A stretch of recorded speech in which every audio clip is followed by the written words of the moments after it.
to the house of pain! Back to the house of pain!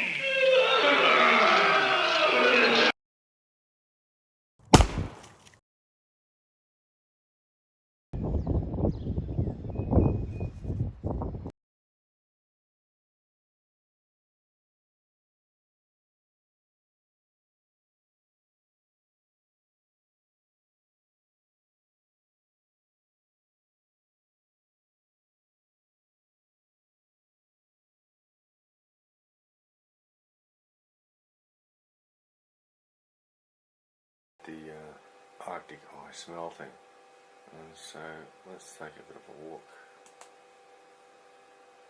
at the Arctic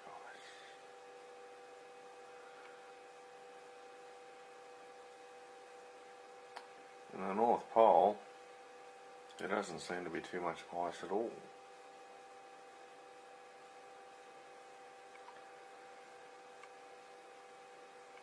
There's nothing, just the ocean.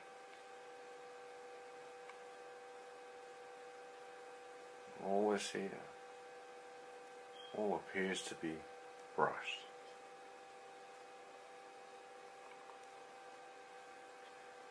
And if I pick a place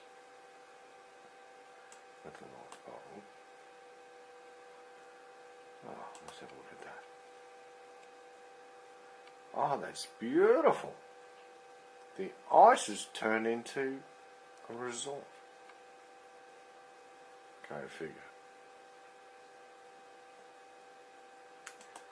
Let's have a look at Lisbon.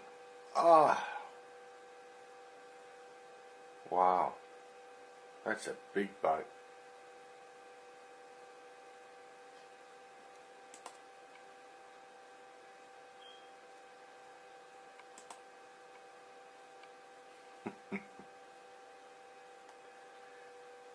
Yes.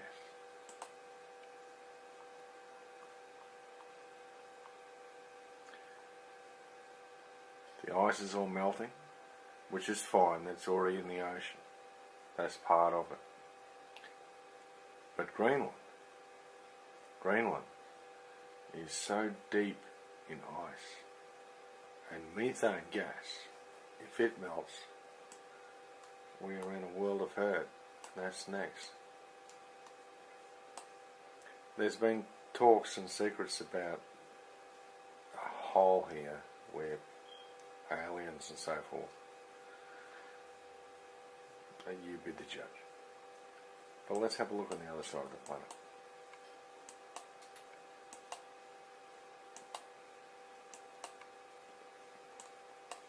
Let's go to Antarctica.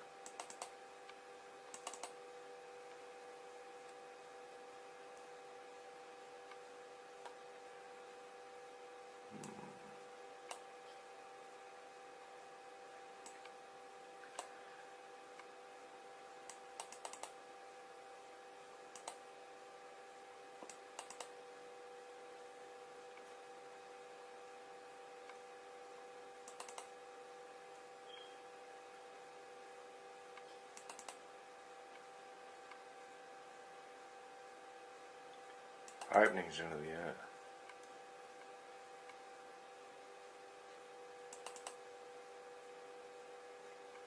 They've got to make you wonder.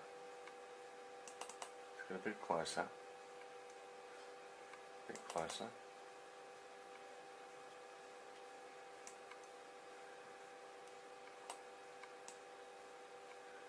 Almost sounds ridiculous. Looks a little bit like a German helmet. I mean, it's not natural. It looks like, well, iron, but it couldn't be iron. But it's not rock. What is it? We can have a look at a photo.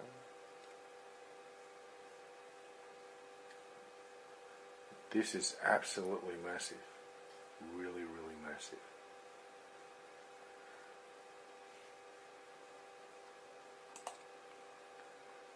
Let's get out of here. I'll go over here. And there's another one over here.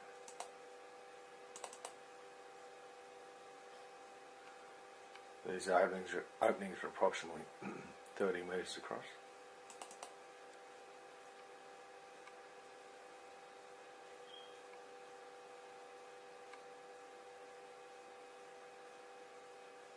Why is it we can't go there? Why is it we send 30-odd thousand people a year to go and study water and ice?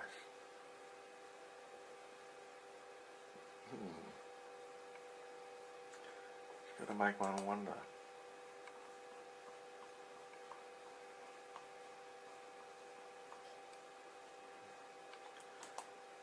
And what is that? Looks like a piece of a film reel.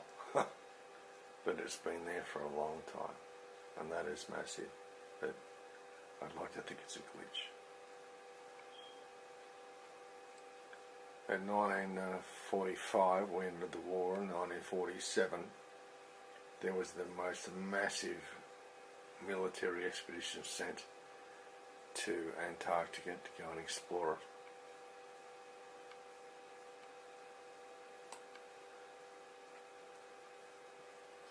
Why? Who knows? But there's a lot of secrets, and you and I will never get there. They just won't allow us, even if you tried, even if you could afford it. This is Australia, the pyramids. I was looking up the Myrene Man.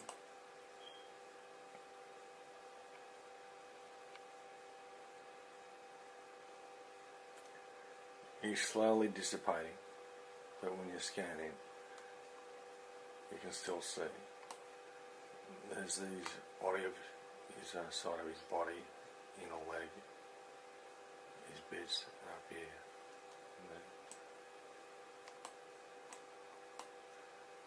and pointing out. They're slowly wearing away. The so-called pyramids of Australia, there is a lot, but whether they're true or false, that's up to you to decide. But most of the ones I've found have been what I think is more like cattle yards, and fenced off. But the crazy thing is, they always look like TV sets. It's just like, how do they just like always do it the same? So, with that in a conclusion, we'll look at this one here.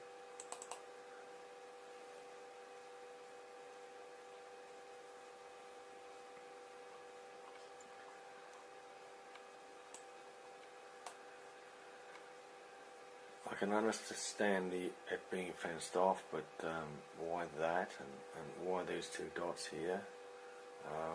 And these are all over Australia. It's crazy.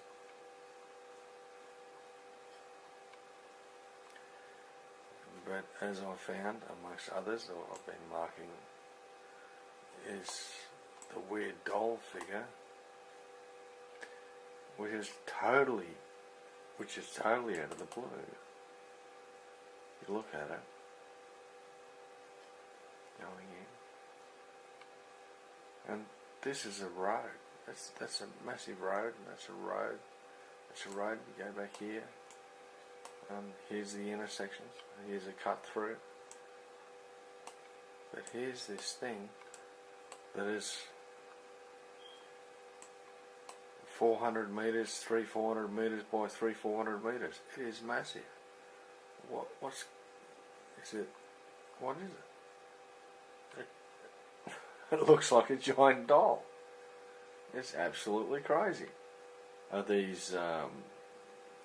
They couldn't be parachutes. It's too big. It's way too big. That's a road. That's a road. That's crazy. What is it? Anyway.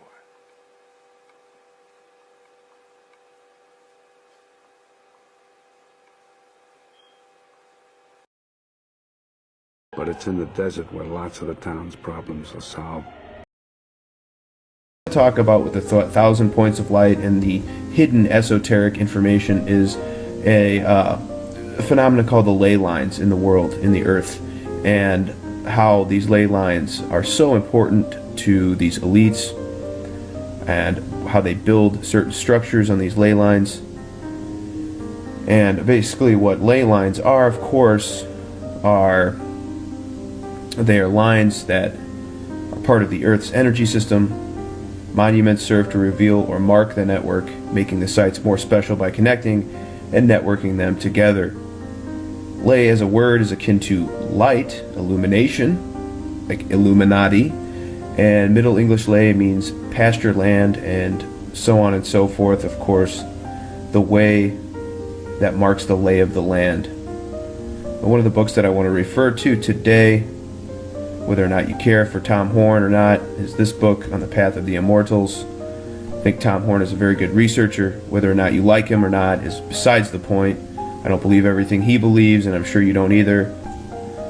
One of the places that he talks about in his book here is the Chapel of the Holy Cross.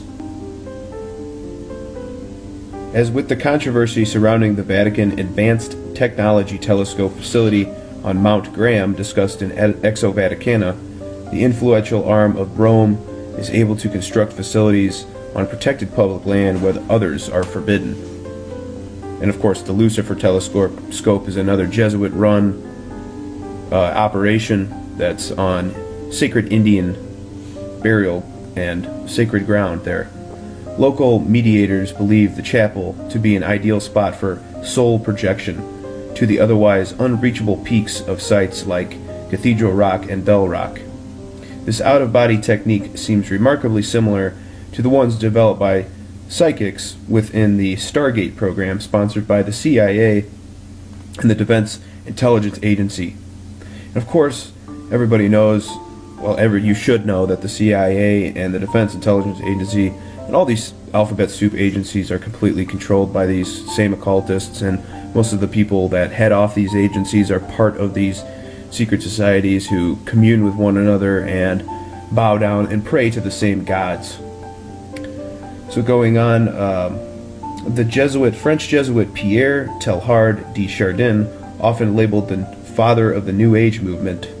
Since that time, Pope Petrus Romanus Francis made history as the first pontiff to express his desire to baptize an ET.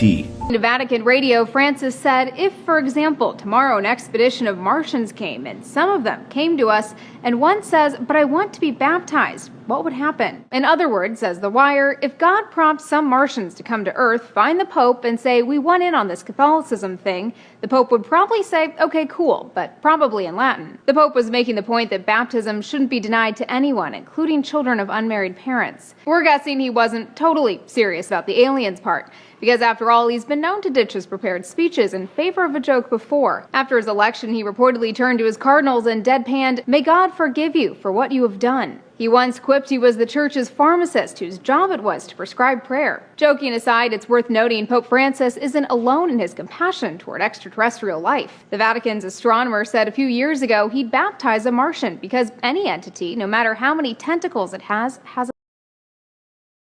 a lot of holes in the desert, and a lot of problems are buried in those holes. Except you gotta do it right. I mean, you gotta have the hole already dug before you show up with a package in the trunk. Otherwise, you're talking about half hour or 45 minutes to dig it. And who knows who's gonna be coming along in that time. Undoubtedly, the vast majority of people, when looking at Washington, D.C. and the Vatican, never comprehend how these cities constitute one of the greatest open conspiracies of all time. They are reproduced in all their glory right before the world's eyes is an ancient talismanic diagram based on the history of the cult of Isis, Osiris, and Horus, including the magical utilities meant to generate the deity's return. The primeval concept, especially that of sacred domes facing obelisks, was designed in antiquity for the express purpose of regeneration, resurrection, and apotheosis for deity incarnation from the underworld to Earth's surface through union of the respective figures, the dome, ancient structural representation of the womb of Isis, and the obelisk, ancient representation of the erect male phallus of Osiris. That's right, folks. The Capitol, our Capitol building, it's really not hard to see once you look at them next to each other. They're designed right directly after the Vatican. Of course, we have the obelisk, which is just a penis symbol. It's just, it's all about worshiping sex. And of course, we have the dome of Isis, or the dome of Mother Mary. and Dominion. We talked about that in a video or two ago. District of Vatican City, District of Columbia, Columbine, Columbia being the goddess. Okay, the U.S. Capitol has been called the Mirror Vatican due to the striking similar layout and design of its primary buildings and streets. This is no accident. In fact, America's forefathers first named the capital city Rome.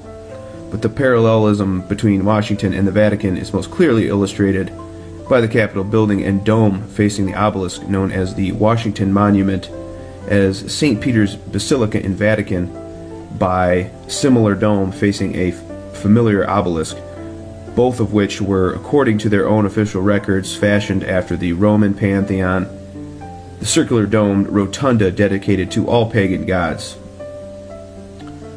So anytime you see an obelisk like that, you can basically go ahead and associate it with a pagan god, because that's exactly what it is. It's worship of the phallic, of the penis, of sex, of reproduction, of basically the coming Antichrist. Because if there's a coming Christ, Jesus is coming, then Satan, being a mocker, he was going to bring about his own Christ figure. Vatican has priests stationed here in these mountains who are doing research on space and even other inhabitable worlds. So I'm a Jesuit priest, but here in Tucson we have a research base of the Vatican Observatory. So the Vatican Observatory has ties that go back several hundreds of years. But why I find this story particularly interesting now is when I heard about it, I called my friend Dave. He's been a science journalist longer than I could possibly remember. You mentioned this last week. I'd never heard of them before. I asked some people out here, and they basically said, what? Very few people, space journalists even. I just find that really weird.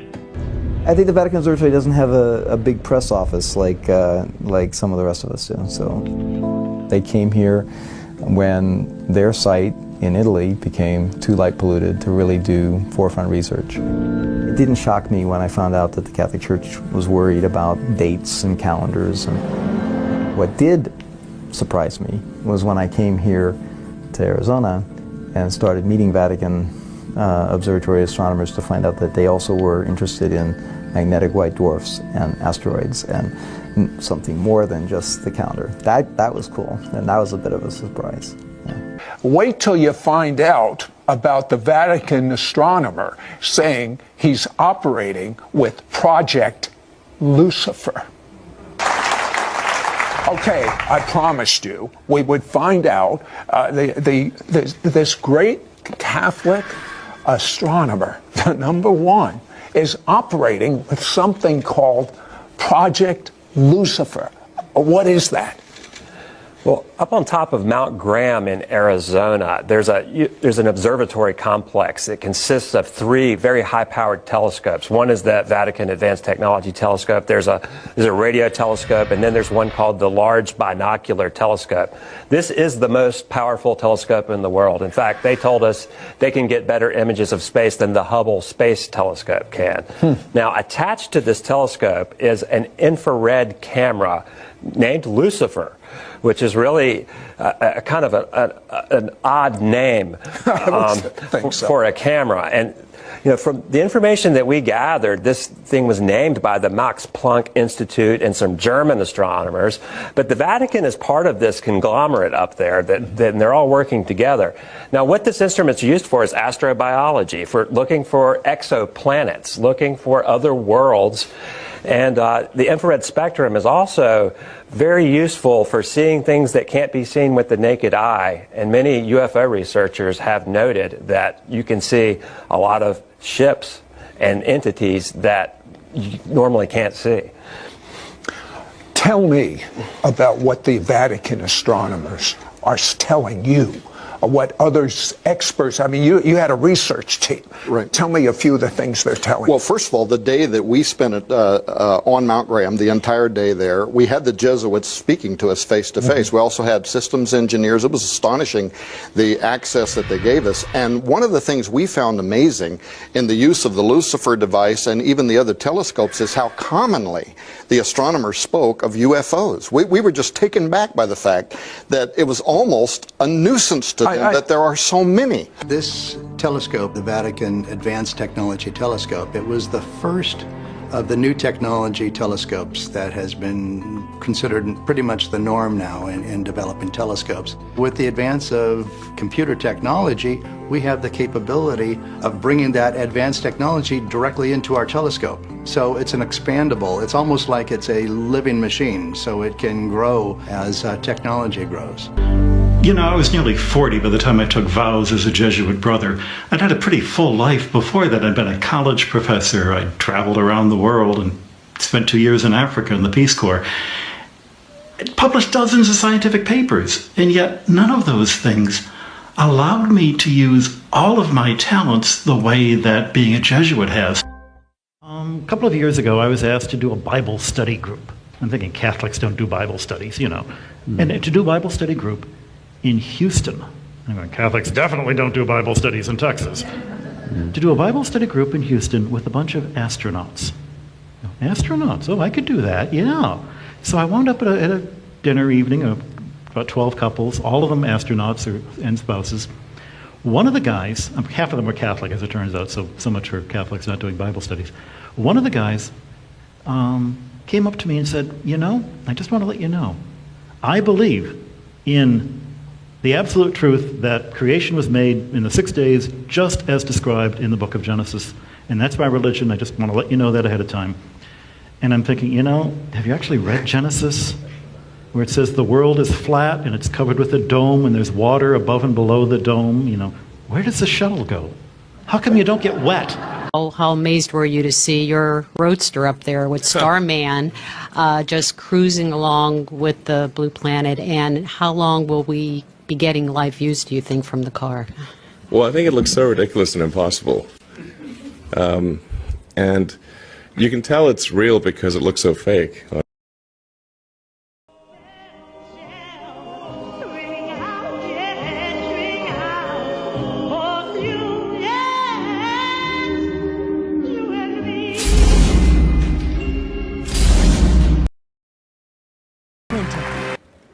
When a president is about to leave office, most of the time, most people are dying for him to go on and get out of there.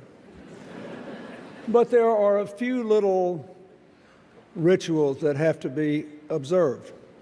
One of them is that the president must host the incoming president in the White House, smile as if they love each other, and give the American people a feeling that democracy is peaceful and honorable and there'll be a good transfer of power. You might be interested to know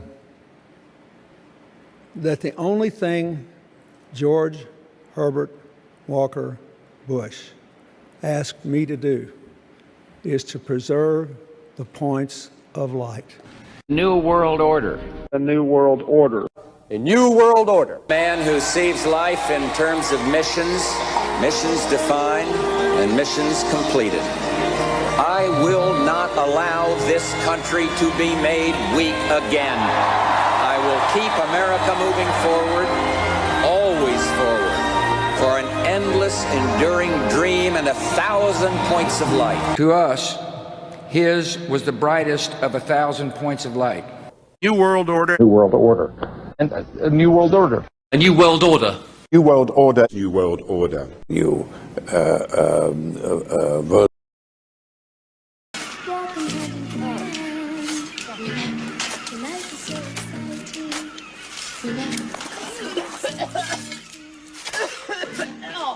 Hey, Henry, hurry up, will you? My mother's gonna make some fried peppers and sausage for us. Oh, hey, Henry, his arm. Very funny, guys. Here's a leg. It's a wing. What do you like, the leg or the wing, Henry? Oh, you still go for the old hearts and longs. Oh, that's so... Does anyone know what mysticism is? It is when someone has the belief that some outside force is the cause of the circumstances and events in their life. We all have an understanding of the law of gravity. There is a law that supersedes the law of gravity, and that is the law of lift. There is another law that supersedes the law of lift, and that is the law of attraction, or magnetics. These are real forces in the universe. Now, ancient people understood these forces better than we do today. So, they were able to create formulas or recipes to enable them to manipulate these forces and their effect on matter. Some of these formulas come in the form of rituals, magic. Rituals designed to conjure and manipulate certain energies. It's all about energy, folks. I truly believe that some people have nothing better to do than to molest and fondle the natural energies that surround us for their own selfish and evil agenda. And that is exactly what madmen are doing across the globe. I'm going to show you a perfect example of how sick human beings love nothing better than a day full of evil.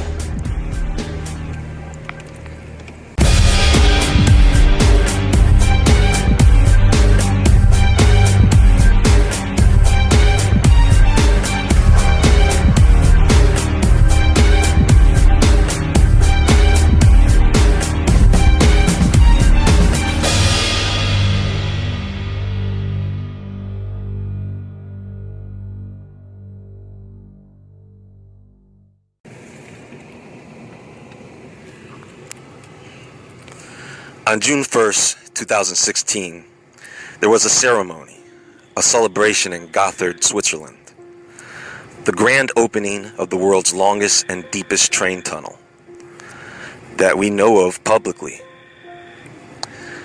The construction of this tunnel began in the late 90s and took 17 years, over 49,000 man-hours, to bore through 73 different kinds of rock, using well over $13 billion to construct a freight train tunnel. A tunnel almost 1.5 miles deep and over 35 miles long, which is about an hour-and-a-half drive on the interstate. That's pretty long. Trust me, folks, there are tunnels that are deeper and longer. This tunnel in Switzerland just happens to be one of the first to be made publicly known. Tell me, anyone out there, when in the past 17 years have you ever heard of this tunnel being constructed?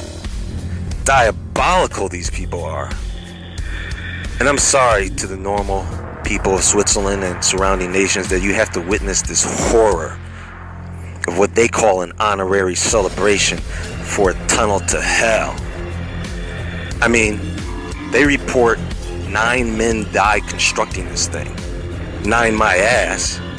It takes a little more than 9 lives to dig deep into the earth for 17 years not knowing what the hell you're doing.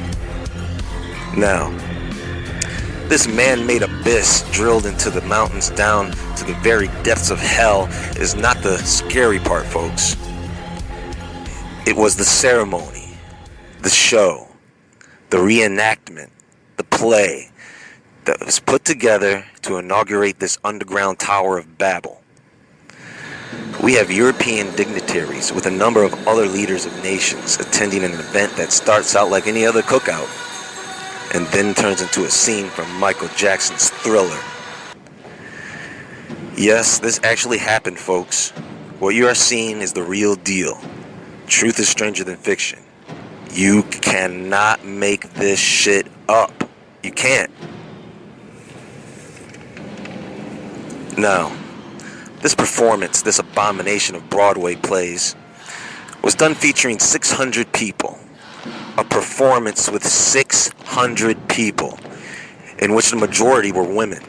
Strange.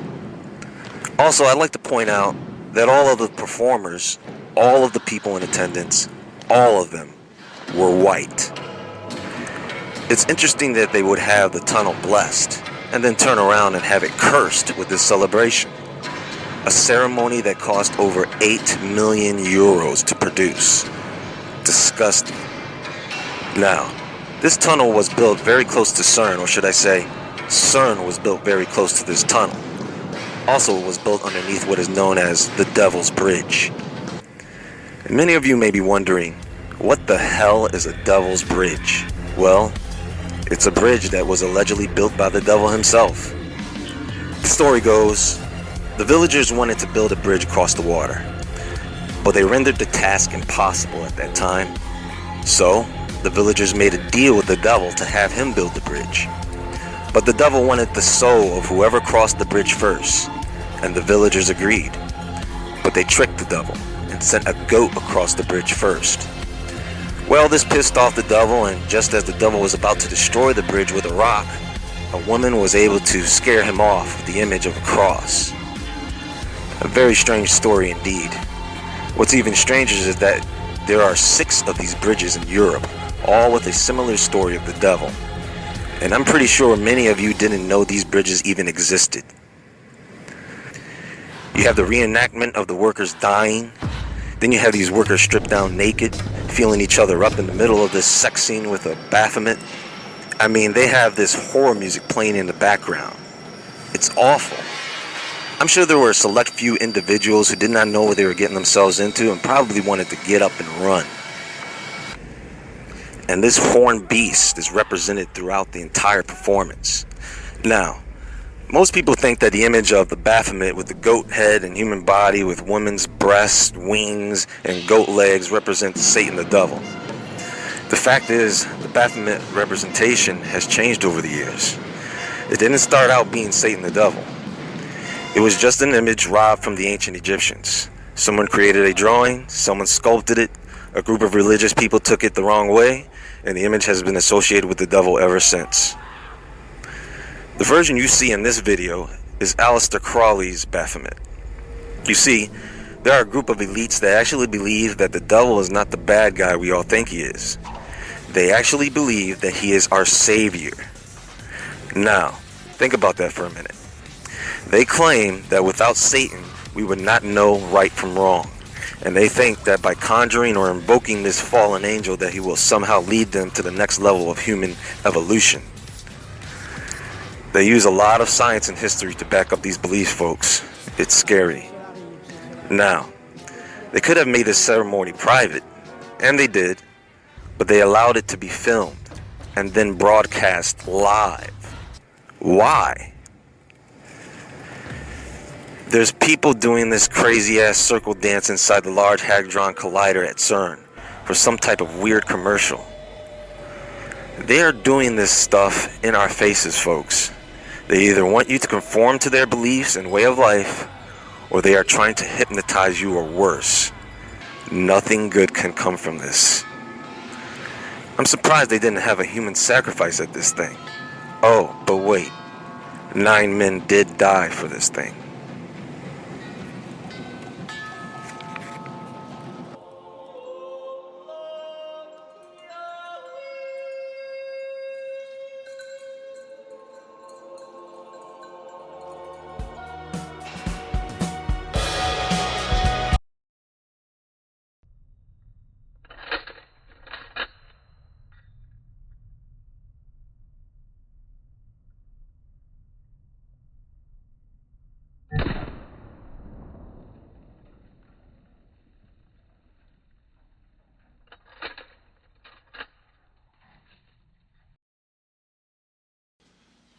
Good answer.